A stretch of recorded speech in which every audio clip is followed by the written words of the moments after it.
Hey guys, this is Cartier Customs back with another video. So after a few months of putting in a few hours here or there, cleaning out my garage, I found a bunch of these old products. Some being prep, some being paints, primers, sealers. And I came across this right here. And I probably have had this for 3 to 4 years now. Still haven't used the whole can. It's not the first time I have ever used it. I think this is probably the second can I ever got. But I was going through and I saw I had this. It's about a quarter of the way full. And I've got this, which is a little bit over halfway full. Now keep in mind, it's been 2 to 3 years since I've touched either of these cans. But what I want to test also / prove today is that you don't always need professional auto body paints in order to achieve a great finish. That you can achieve it even with, cans from Walmart or cans from like O'Reilly's or AutoZone or any other place. Now, what I'm going to be doing is keep in mind, like I said, these are old paints. So I have no clue if any of these are going to react to each other. But not only am I going to test these two with each other, I'm going to top it off with some Grant 7 clear coat. Now you're probably thinking, why am I going to use the Grant 7? So my thinking behind it is I know that this gives a really cool glitter effect. I mean, it's on the can and that is the effect you get. So I'm wondering if I lay down some of the Grant 7, if I can get it to pop more. All right, now this test that I'm going to do on this piece of a door right here, okay? It's just a scrap door. It's dinged and dented underneath where it's covered up, so it doesn't matter. And I'll show you guys the rest of that at the end of this video anyway. All right, so the first thing I'm going to do is I'm going to wipe the panel off with wax and grease remover, and I'm going to use that with a microfiber. I'm going to also repeat this same step with some glass cleaner as well. And the reason I'm using the microfiber is because I'm sure, as you've seen in a lot of other videos, not only does this help clean, it helps pick up the lint. So it almost acts as a tack cloth and a cleaner at the same time. All right, so shaking up the Rust-Oleum right now for the black. I'm going to use this as the base. Usually I'd like not to go gloss, but like I said, I'm just testing this out. I'm kind of bored. It's been a while since I put a video out. So, and like I said, I'll be talking about all that at the end of this video, but let's see if I can get a good spray pattern on this. Oh, okay. Good old Rust-Oleum, even after 3 years. All right.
So, I mean, for being old paint, I'm not surprised that it did what it did. It spit a bunch of stuff out. But you know what? The point is that, let's say this is a brand new can, right? It's still going to be cheaper than an auto body paint. So, I'm going to go ahead. I'm going to let this dry. And then I'm going to apply the clear effects over it. Once again, I just need a black base. It's Rust-Oleum paint and primer. I've got the coverage. So, we're just going to go ahead. And I hope that all the little nibs from this can are going to blend in with the glitter. So that's also a reason why I'm not too worried about it. So, let's see what it does. And like I said, let's see if we can get all of these little spittings from the can. blending it in with the glitter. You probably won't even notice it. All right, so after closer inspection, it looks like some of the stuff is, from the can, but also, if you see that right there, that is separation. That's why we used the wax and grease remover and everything else. So, either we didn't clean it good enough, or, once again, it is 3-year-old paint. Who knows? But like I said, this is all a test. This is a scrap piece.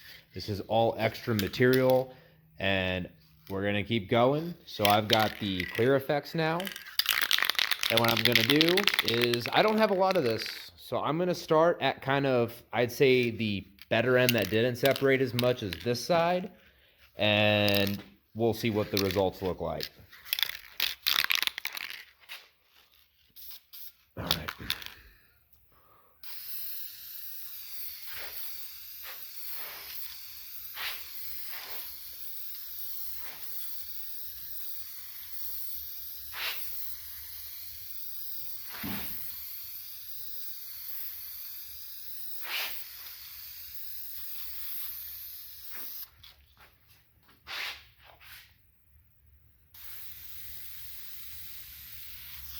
I will say that's one thing I do like about this Duplicolors. It's got a nice fan, like, it's actually like a triangle, so.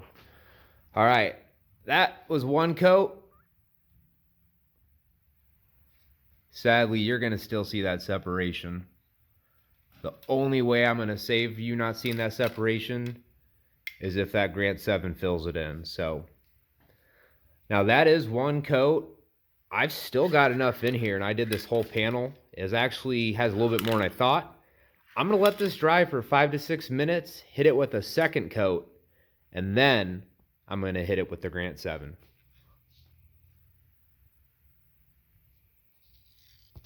So while the first coat of this Clear Effects is drying, I don't really like how it's looking in this camera. You can kind of see it. You'll probably see it more with the second coat, but I just want to get some light on it so you can really see it actually, like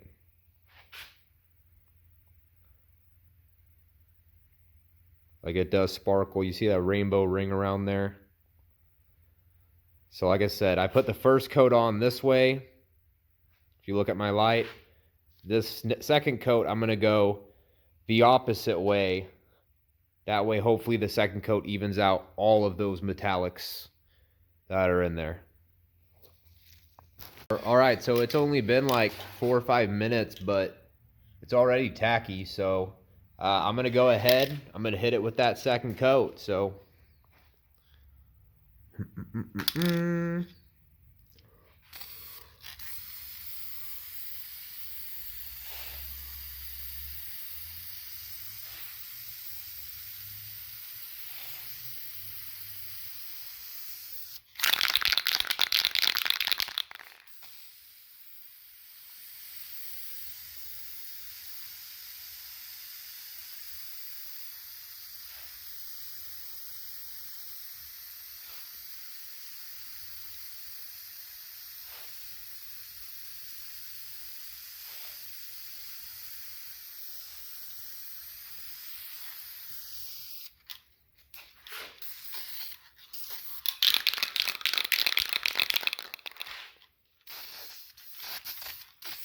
Oh, it's going to stop there.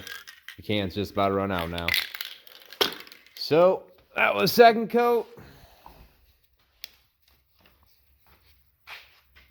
As you can see, now it's really starting to pop.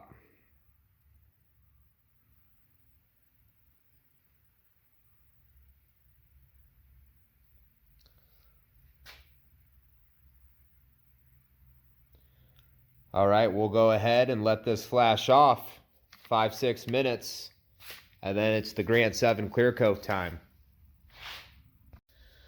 All right, so I've let the second coat of the Clear Effects dry off, and I'm not gonna lie, yeah, it's a cool effect, but I should have done this video with probably more paint than what I had. It's looking a little blotchy here or there, but it is what it is. You know, we we don't just show the perfect on this channel, we show the good and the bad here. So it's a ride, and all I ask is that you take it with me. Now, for the clear coat, we will be using Grant 7 today. Sorry for the weird pause, but I lost this guy and I need to open the can. So, alright, so getting back to what I was saying, Grant 7 clear coat. And I would say I forgot what the mix is, but look, they put that there on the back. That's awesome, because I did for a second forget what the mix was. The Grant Oh My 7, it's a 2-to-1 mix. Now it says to allow 10 to 15 minutes between coats, but with what we're doing here and with how good this covers and how good it looks from my previous experience, which if you haven't checked out how good this stuff is, you should check out my Grant 7 video I did. It's actually my highest viewed video. So we're going to go ahead and do one coat though of this Grant 7 because once again it lays out so good that one coat is pretty close to 2. And this is just a test panel. I have quite a bit of this left, sadly. And this is what I'm going to be using for the thing. So once again, it's a 2-to-1. And of course, this is horrible at getting into frame. So I got the 2 right there.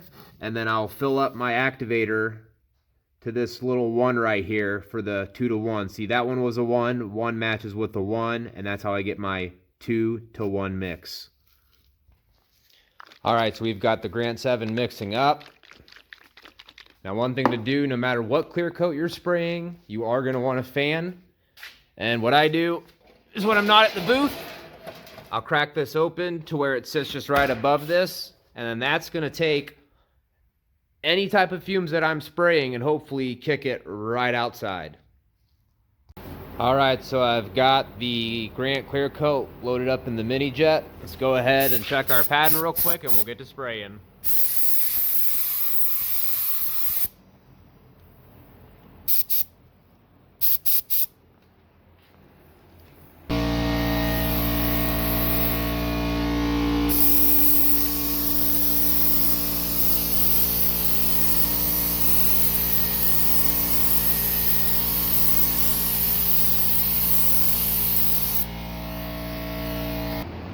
All right, so sorry I had to cut you guys off there, but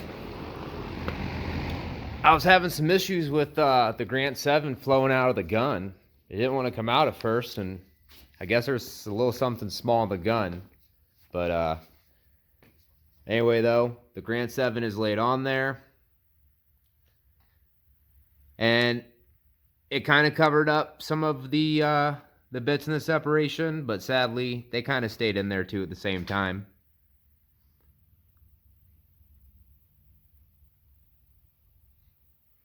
So I think that's a really cool effect. And keep in mind, like I said, it's sadly on camera, it's not as cool. But in person, it's pretty stunning.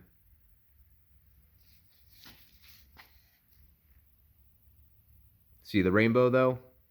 The rainbow glitter. All right, and after the one heavy coat of the Grant 7, this is the result. I really like the effect. It's a little blotchier than I would have liked, and this really needs to be out in the sun to be appreciated, but for 2 old cans from 3 years ago, I think it's pretty good.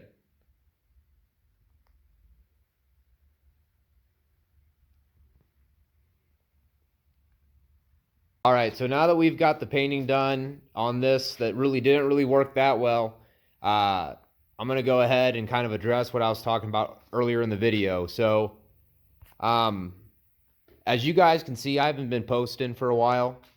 The last 2 videos I have posted, they don't even have anything to do with why I originally started the channel. So, the reason for that is just because I'm trying to play with my channel. I'm trying to figure out if this is still something I want to do, if I want to do something else. So let me just unwrap this, and this will bring me to my next thing I want to talk about. So as you can see, once I untaped this, you can see that is a whole door, just as I said earlier in the video. What this door goes to is this door goes to something called a KUV. If anybody is familiar with it, there's a company called Knapheide, and they produce a KUV model service body that they put on the back of a bunch of different GM and Ford trucks as well. I work for that company. I am the lead painter. Now, the painting at this facility, it's not like the typical painting that you'll see videos made about with base and clear and all that other stuff. Now, with that being said, that leads me into my next line of thinking. My issue is that I work quite a bit there, and after painting 6 to 8 of these a day, you just kind of get a little burnout on painting. Even if it's not base and clear, even though it's single stage, you paint so much, 8 hours a day, that once you get home, sometimes the truth is you just don't want to paint. It's not that I've lost any type of love for painting. I love painting. If anything, I would love to get into a shop to where I could do more base and clear. But sadly, right now, that's just kind of where the whole thing's at.